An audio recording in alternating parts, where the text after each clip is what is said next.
Varbūtība ir veids, kā mēs mēram, cik iespējams ir kāds notikums. Piemēram, ja tu met monētu, kāda ir iespēja, ka izkritīs ģerbonis?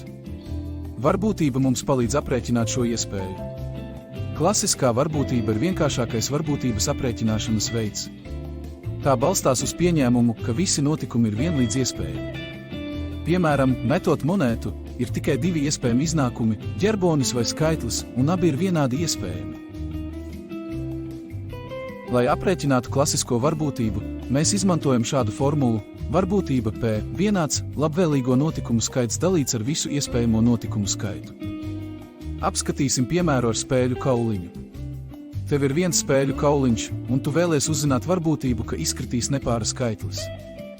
Šajā gadījumā labvēlīgo notikumu skaits ir 3, bet visu iespējamo notikumu skaits ir 6. Tātad varbūtība, ka izkritīs nepāra skaitlis, ir 3/6, jeb 1/2, jeb 0,5.